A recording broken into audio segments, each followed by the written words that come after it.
साथियों नमस्कार, मैं विनय स्वागत करता हूं आप सभी लोगों का अपने YouTube channel our past and future पर। और हम लोग कर रहे हैं यूपीपीएससी आरओ एआरओ के लिए प्रैक्टिस सेट। और अभी से हम लोग इन चीज़ों को प्रैक्टिस सेट के माध्यम से या सारे टॉपिक्स को प्रैक्टिस सेट के माध्यम से कवर कर रहे हैं। आप लोग भी अगर चाहते हैं तो हमारे चैनल के साथ आप लोग जुड़े रहिएगा। आने वाले समय में हम लोग इसको और भी स्पेशल करके बनाएंगे। फिलहाल जो लोग अभी तो मैं सॉल्यूशन दे रहा हूँ, लेकिन अगर आप लोग इसको प्रैक्टिस करना चाहते हैं तो 7453885232 पर आप मैसेज कर सकते हैं और हमारी प्रैक्टिस सेट की सीरीज से जुड़ सकते हैं। मेंस का भी शुरू किया जाएगा, बस उसके लिए थोड़ा सा वेट करिएगा। तो आज सवाल नंबर 61 से लेकर के 80 पे हम बात करेंगे और डिटेल्ड चर्चा करेंगे। ठीक, तो चलते हैं पहले सवाल पर।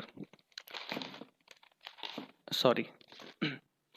मूल कर्तव्यों के संदर्भ में निम्नलिखित कथनों पर विचार कीजिए।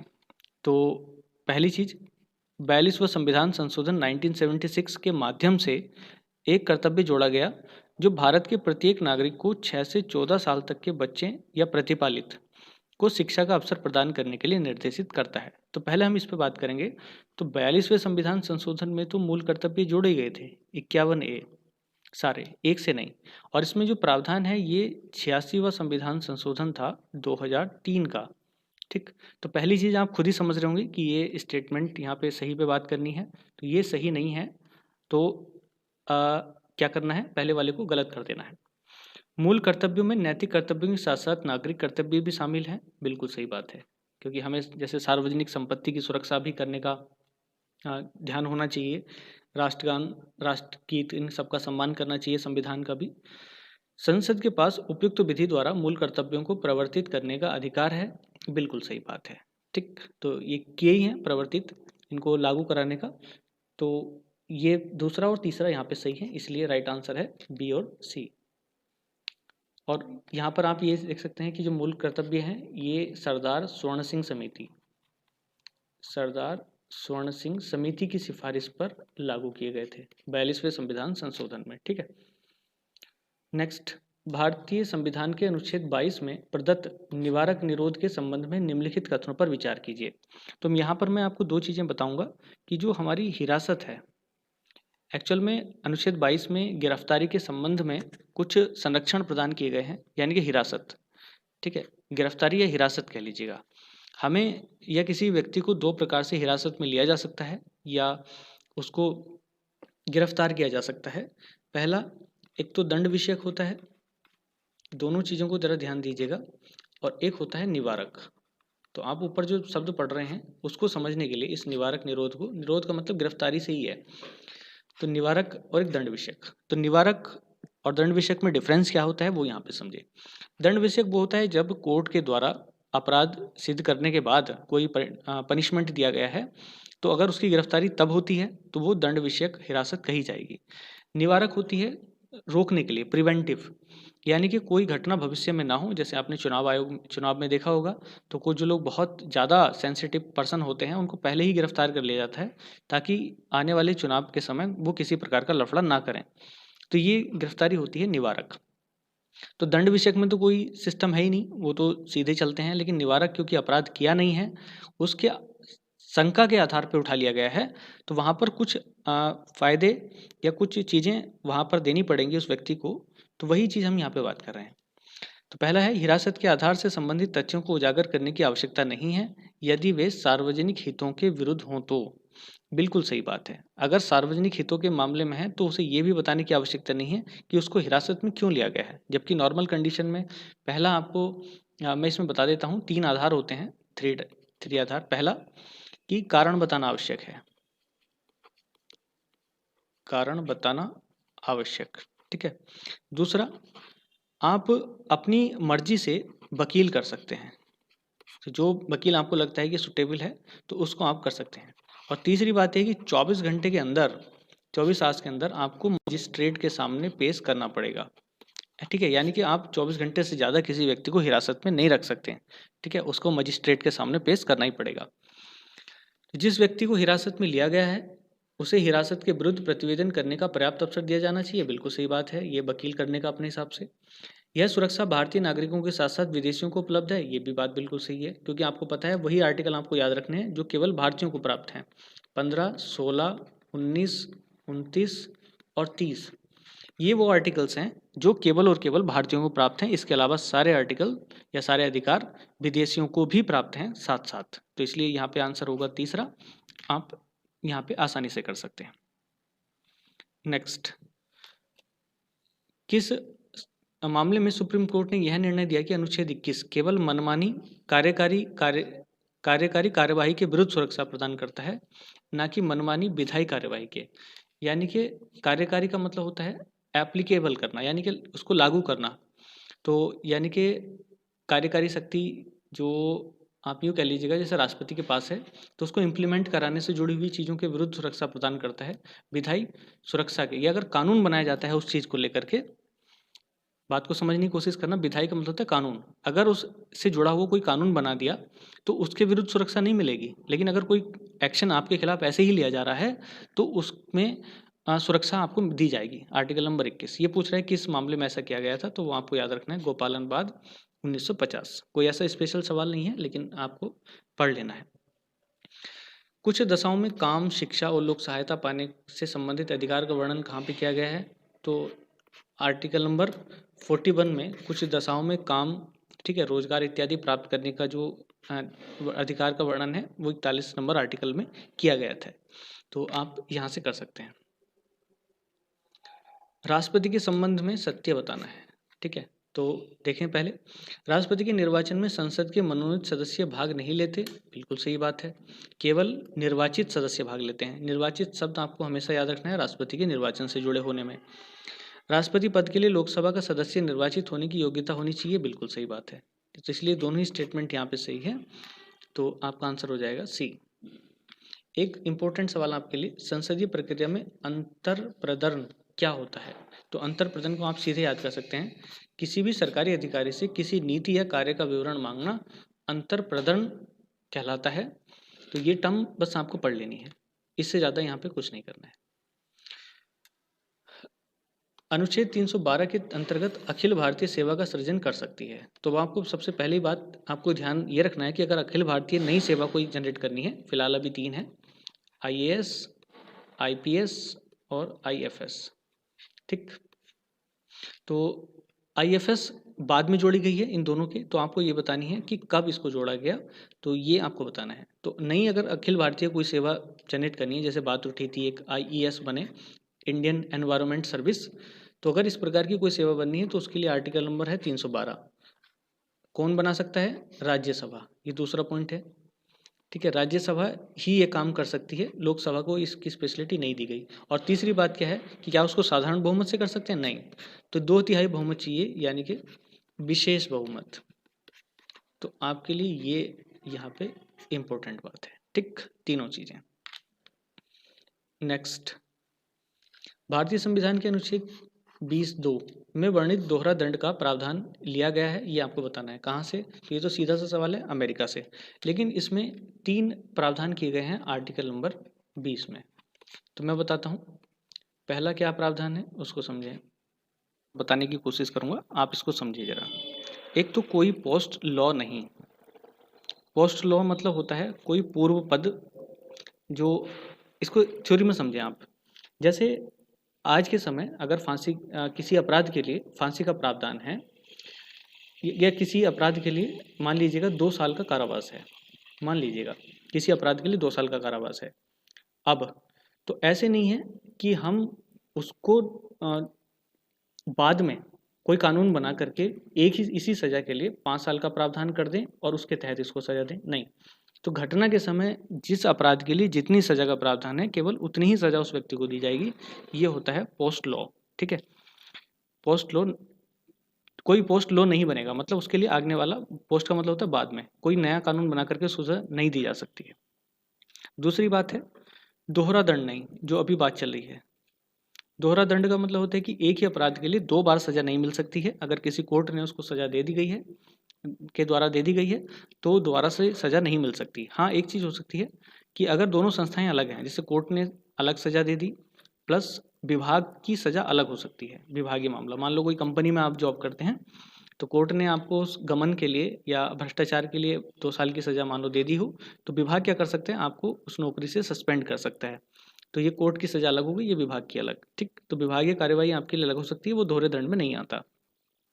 तीसरी बात, स्व अभिशंसन नहीं, ये टर्म आपको अभी याद रखने हैं। अभिशंसन नहीं मतलब आपको अपने ही खिलाफ गवाही देने के लिए बाध्य नहीं किया जा सकता, ये आर्टिकल नंबर 20 में प्रावधान है। तो आप समझ गए होंगे, ये अपराध की दोष सिद्धि के संबंध में संरक्षण है। जब आप पर अपराध दोष सिद्ध हो जाए यहाँ पर, ठीक है, आप समझ गए होंगे, अपराध की दोष सिद्धि के संबंध में संरक्षण। तो दोष सिद्ध जिस पे हो जाएगा यानी कि अपराधी हो गया, तो उसके लिए क्या क्या प्रावधान है वो ये बात। कौन सा युग में सही सुमेलित है, आप इस चीज को देखें। तो सबसे पहले आप इन संविधान संशोधन को देखिएगा, ठीक। तो पहले है 89वां संविधान संशोधन, इसमें यहाँ पर आप लिखेंगे 2003, जो कि अनुसूचित जाति और जनजाति आयोग की स्थापना से जुड़ा हुआ है, 338, ठीक है, और 338 ए। एक्चुअल में पहले क्या था कि दोनों एससी और एसटी आयोग एक ही जगह वर्क करते थे, लेकिन इस संविधान संशोधन के बाद इन दोनों को अलग अलग कर दिया गया है, ठीक है, अनुसूचित जाति आयोग अलग और जनजाति आयोग अलग। 97वां संविधान संशोधन ये किया गया आपका 2011 में, ठीक है, जिसमें सहकारी समितियों को संवैधानिक दर्जा दे दिया गया। तो आप इसमें अलग से देख सकते हैं, एक तो आर्टिकल नंबर 19 में इसको जोड़ा गया, एक मौलिक अधिकार हमारा बन गया। उसके बाद 43B में इसको जोड़ा गया, ये आप समझ सकते हैं, और एक नया भाग इसमें जोड़ा गया 9B, ठीक। तो ये 3 चीज़ें इससे जोड़ी गई 97वें संविधान संशोधन से, तो ये भी सही है। 92वां संविधान संशोधन 2003, ठीक। तो इसमें 8वीं अनुसूची में 4 भाषाएं जोड़ी गई, तो वो कौन कौन सी थी, बोडो, डोगरी, मैथिली और संथाली, ठीक है, और भाषाएं हो गई 22, आप समझ सकते हैं। तो यहाँ पर तीनों ही इम्पोर्टेंट हैं और तीनों ही सही हैं, तो इसलिए राइट आंसर यहाँ पर आपका हो जाएगा उपरोक्त सभी, ठीक। निम्नलिखित कथनों पर विचार करना है, चलिएगा। आप जो छोटे छोटे सवाल आएंगे इसमें हम जल्दी से काम कर सकते हैं। संसद में राज्यों का प्रतिनिधित्व, राजभाषा का प्रयोग, छठी अनुसूची, और इसमें से बताना है कि कौन सा साधारण बहुमत द्वारा किए जा सकते हैं। तो ये तो पूरी लिस्ट आपको याद करनी पड़ेगी। तो राजभाषा का प्रयोग और छठी अनुसूची ये आपका साधारण बहुमत से हो सकता है, और ये विशेष बहुमत से। इसकी लिस्ट टेलीग्राम पे मैं पहले ही दे चुका, ठीक है, तो आप वहाँ से कर सकते हैं। नेक्स्ट सवाल, निम्न में कौन सा कथन लोकसभा अध्यक्ष के कार्यों से संबंधित नहीं है। दोनों सदनों की संयुक्त बैठक की अध्यक्षता करता है, बिल्कुल सही बात है। और आहूत कौन करता है, आहूत करते हैं राष्ट्रपति, बुलाता है राष्ट्रपति और अध्यक्षता करता है लोकसभा अध्यक्ष। कोई विधेयक धन विधेयक है नहीं, इसका निर्णय करता है, बिल्कुल सही बात है। किसी विधेयक पर मत बराबर होने की दशा में निर्णय मत देता है, ये कथ हो गया, यहाँ पे मत कर देना, तो ये भी सही है। तो सामान्य दशा में वह वोट नहीं डालता, लेकिन अगर दोनों बराबर बराबर हो जाएं तो उस अवस्था में वह वोट डाल करके निर्णय देता है। मंत्रिपरिषद और राष्ट्रपति के बीच संवादीकरण का कार्य करता है, नहीं, ये काम करता है पीएम। जितने भी मंत्री हैं, मंत्रिपरिषद सारे इनको अपनी रिपोर्ट सौंपते हैं, और ये पीएम राष्ट्रपति को अपनी रिपोर्ट सौंपता है, तब जाकर के उसको संसद में रखवाया जाता है। संसद के दोनों सदनों की संयुक्त बैठक के संबंध में संयुक्त बैठक निम्न में से किस अनुच्छेद के तहत आहूत की जाती है। तो ये तो आपको पता ही है, संयुक्त बैठक के लिए जो प्रावधान है वो 108 का है, 108 का, और बाकी बातें ऊपर हो ही गई है। बुलाता कौन है, राष्ट्रपति, और अध्यक्षता कौन करता है, आपका लोकसभा अध्यक्ष।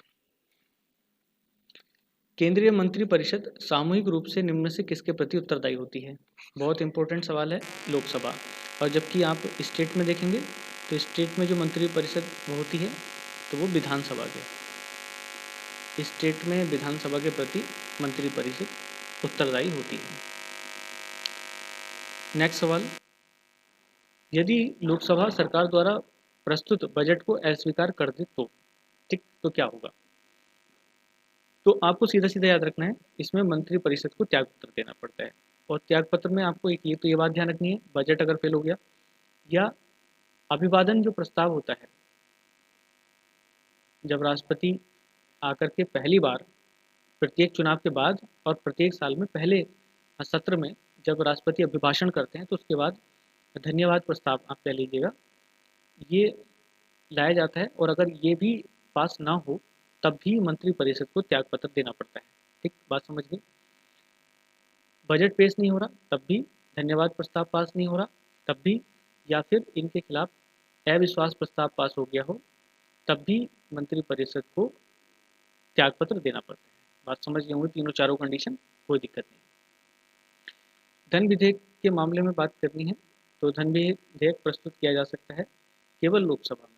तो आर्टिकल नंबर 10 में ये बात की गई है कि ये कहाँ पे प्रस्तुत किए जाएंगे, तो लोकसभा में इसको प्रस्तुत किया जाता है। बाकी सारी पुरानी चीज़ें हैं। कौन निर्धारित करेगा इसको? लोकसभा का अध्यक्ष। राज्यसभा के बारे में थोड़ी सी बात करनी है। राज्यसभा के संबंध में निम्नलिखित कथनों पर विचार करना है। इसके सदस्य राज्यों का प्रतिनिधित्व करते हैं, बिल्कुल सही बात है। इसमें अधिकतम 250 सदस्य हो सकते हैं, ये भी सही बात है। और 12 सदस्य राष्ट्रपति द्वारा मनोनीत होते हैं, ये तो सत्य बात है, इसमें तो कोई स्पेशल बात थी नहीं, आप बिल्कुल कर सकते हैं। बाकी स्थायी सदन है, ये आप जानते हैं, 6 साल के लिए सदस्य चुने जाते हैं, ये भी। और हर दूसरे वर्ष 1/3 व्यक्ति इसके रिटायर भी हो जाते हैं, ये आपको याद होना चाहिए। राज्यसभा में राज्यों का प्रतिनिधित्व निर्धारित किया जाता है तो जनसंख्या के आधार पर। हमारे यहाँ पे जो आधार है वो क्षेत्रफल नहीं है, जनसंख्या है, तो जनसंख्या को इक्वल रखा जाता है, ठीक है। और उसी हिसाब से परिसीमन भी किया जाता है। अगर किसी हिसाब से लगता है कि मामलो गड़बड़ हो रही है सीट, तो उसको परिसीमन करके सबकी इक्वल संख्या के आधार पर सीटों का आवंटन कर दिया जाता है। जबकि यूएसए में अलग है। यूएसए में क्या है, हर राज्य से 2 प्रतिनिधि आते हैं। हमारे यहाँ पे क्या है कि जो बड़ा राज्य है, यानी कि जहाँ जनसंख्या ज़्यादा है, वहाँ ज़्यादा प्रतिनिधि आ जाते हैं, जैसे यूपी। और जहाँ छोटे राज्य हैं उनमें प्रतिनिधि 1 या 2 के हिसाब से मिल जाएंगे। जबकि यूएसए में सभी राज्यों से 2 प्रतिनिधियों का प्रावधान किया गया है। अगला सवाल, राज्यसभा में उपसभापति को हटाया जा सकता है, तो आपको पता है राज्यसभा के बहुमत से। तो उसके लिए कोई अलग से प्रक्रिया नहीं है, क्योंकि राज्यसभा का पदेन मेंबर होता है, पदेन सभापति, इसलिए सबसे इम्पोर्टेंट इसमें यही है। तो राज्यसभा के सदस्यों के बहुमत से और प्लस विधान जो क्या बोलते हैं लोकसभा है उसके साधारण बहुमत से। बाद में इसकी सहमति थोड़ी सी, लेकिन प्रारंभ यहीं से होगा। तो राज्यसभा का बहुमत प्लस लोकसभा का साधारण बहुमत, और उसके बाद उपराष्ट्रपति को पद से हटाया जा सकता है और सारे मेंबर इसमें भाग ले लेंगे, ठीक है, ये आपको ध्यान। संविधान संशोधन के संबंध में राज्यसभा को, ठीक है, लोकसभा के समान अधिकार प्राप्त हैं, कोई दिक्कत नहीं है। यानी कि जब तक दोनों ही लोकसभा और राज्यसभा मिलकर के उसको पास नहीं करेंगे तब तक वो कानून बनेगा नहीं, ठीक है, कैंसिल ही हो जाएगा। साधारण विधेयक में आप देख सकते हैं 6 महीने का रोक सकता है राज्यसभा, और जो धन विधेयक का मामला है उसमें तो केवल 14 दिन, ठीक। यहाँ पे तो क्या होता है कि साधारण अगर इस प्रकार का गतिरोध हो जाता है, 6 माह तक पारित नहीं करता है, तो यहाँ संयुक्त बैठक का प्रावधान है, ठीक। तो 6 महीने डिले और प्लस संयुक्त बैठक, और यहाँ पे तो कोई भी प्रावधान नहीं है। अगर 14 दिन तक नहीं लौटाया तो ये पास ही माना जाएगा, ठीक। चलिएगा नेक्स्ट और अंतिम सवाल, सही कथन बताने हैं। राज्यसभा एक स्थायी सदन है, बिल्कुल सही बात है। इसके 1/3 सदस्य प्रत्येक दूसरे वर्ष अवकाश ग्रहण करते हैं, बिल्कुल सही। और इसके सभापति के चुनाव में लोकसभा के सदस्य भी भाग लेते हैं, बिल्कुल, क्योंकि ये होता है उपराष्ट्रपति, 1 वर्ष का होता है। और इसको बनाने में लोकसभा प्लस राज्यसभा दोनों के सारे मेंबर भाग लेते हैं, इसलिए तीसरा स्टेटमेंट भी सही है। तो आप समझ सकते हो, यहाँ पर ये आपका कंप्लीट हो जाता है। नेक्स्ट वीडियो के साथ हम फिर मिलेंगे, तब तक के लिए धन्यवाद, जय हिंद।